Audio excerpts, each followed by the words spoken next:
Aloha Kauai, here's our daily COVID-19 briefing from Team Kauai for Monday, August 10th. The Department of Health reports one new case of COVID-19 on Kauai. This is in addition to the case reported yesterday, bringing our total number of cases to date to 49. Our 2 active cases are in isolation. Their close contacts are in quarantine. Today's new case is a household contact of yesterday's case, and both cases are related to inter-island travel. With cases continuing to rise on Oahu, inter-island travel has become an increasingly risky activity. Therefore, effective tomorrow, all travelers arriving on Kauai will be subject to a 14-day quarantine. All residents, visitors, mainland and inter-island travelers are subject to the mandatory quarantine with very limited exceptions, but we will talk more about that in a minute. First, we have asked our Kauai District Health Officer, Dr. Janet Berriman, to tell us a little more about our current COVID situation here on Kauai. Mahalo, Mayor. We're discouraging all non-essential travel off of Kauai, as you know. Oahu currently poses the biggest threat to Hawaii residents traveling inter-island, and travel to other neighbor islands often involves transiting through Oahu and interacting with residents and visitors from Oahu. Therefore, any inter-island travel poses an increased risk of exposure. Please travel only for essential purposes. This is not the time for recreational travel. Of the 2 cases announced yesterday here on Kauai, yesterday and today, both are travel-related, who appear to have been infected while on another island. Neither of them traveled while they were sick. The first case was identified during a healthcare visit, and the second case was identified through our contact tracing. Both are adults, and both are in isolation. Although they are sick, they are not in the hospital.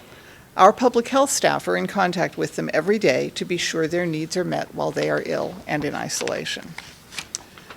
Our health department staff has interviewed these 2 individuals, and we've identified others with whom they might have interacted during their infectious period. This is our contact tracing. During the investigation, our staff assesses how much contact others have had with the cases. Those who are determined to have been close contacts, that is, those who have had exposure that puts them at significant risk of infection, are notified by the Department of Health and offered testing and instructed to quarantine. There's no charge for close contacts to be tested. Department of Health staff checks in daily with these contacts to determine whether they have any health care needs, whether they're showing signs of illness, and to be sure their needs are met during the quarantine period. On Kauai, our district health office has trained more than 50 Department of Health staff as contact tracers. About 20 residents who are volunteers outside of DOH have also been trained through the University of Hawaii. We're fortunate to have no shortage of contact tracers on Kauai. Our contact tracers begin reaching out to cases and their contacts within 24 hours of our being notified of a new case. Of course, it doesn't always go as smoothly as we would like. On occasion, a possible contact does not answer their phone or return calls promptly. This can delay our investigation. Sometimes one contact will identify another one. Sometimes the original case will remember an activity he or she had initially forgotten, leading us to make a delayed initial call to that person. The number of people interviewed as possible contacts and the number identified as close contacts and quarantined varies greatly from case to case. Some of our Kauai cases have involved as few as 1 other contact, and some have involved more than 100. Typically, a single case leads us to identify fewer than 10 close contacts, although we often assess many more than that. The current cases have led us to fewer than a dozen close contacts, and those close contacts are in quarantine. Mahalo for your continued efforts and sacrifices to keep our island safe. Thank you. Thank you, Dr. Berriman, for that update. Tomorrow, the 14-day quarantine resumes for any and all travelers to Kauai, whether from the mainland or other islands. This includes returning residents. There are very limited exceptions available, including people who must travel for medical reasons or who have critical infrastructure jobs. It is important to note that critical infrastructure employees such as construction, utility, or healthcare workers are only allowed exceptions to perform their critical work. At any point that the person is not actively working, he or she is subject to the quarantine. This means any food or supplies needed while on island must be delivered to you.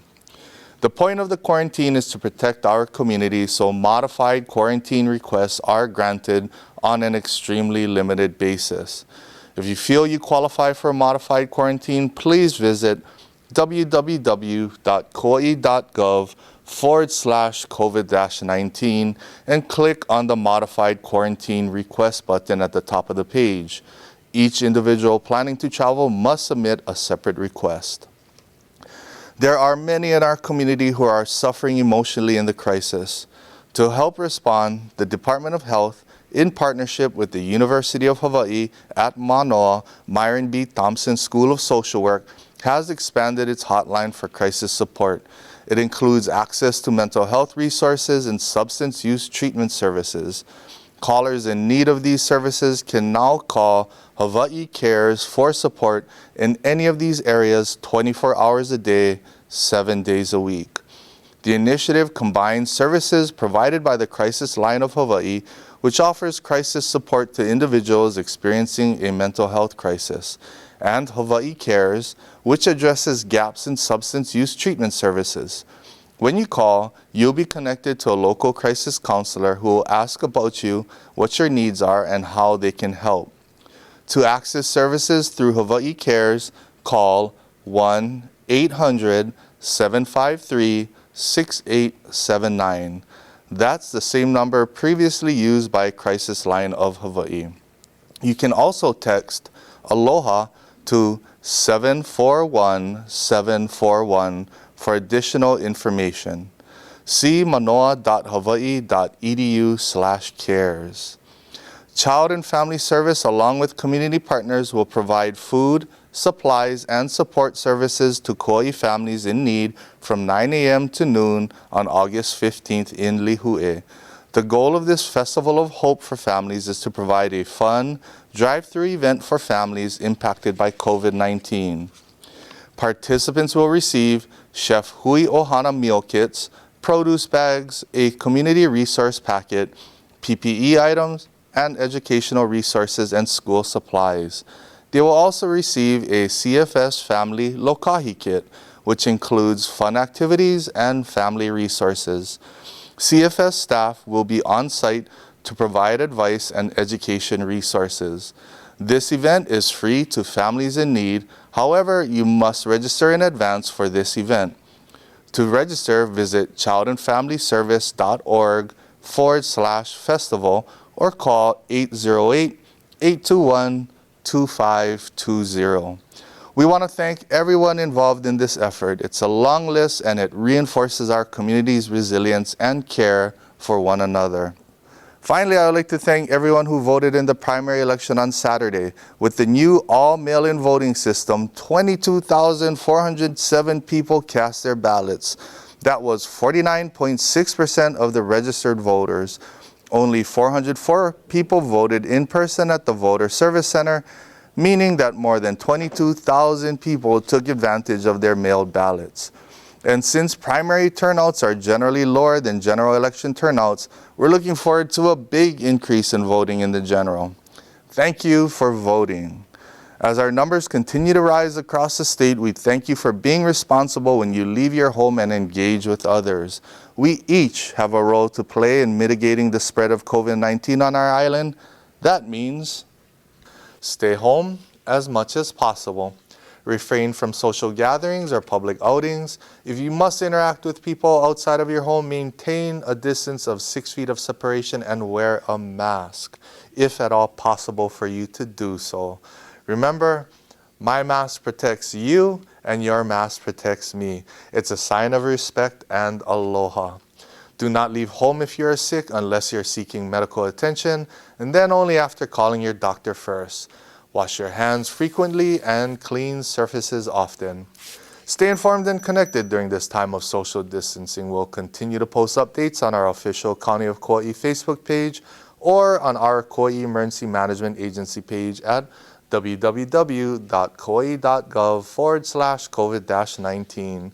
The Centers for Disease Control is also updating its website regularly. For more information, please visit coronavirus.gov. Not everyone has internet access or follows the news, so please help to keep your loved ones informed. Be kind, take care of one another, God bless, and aloha.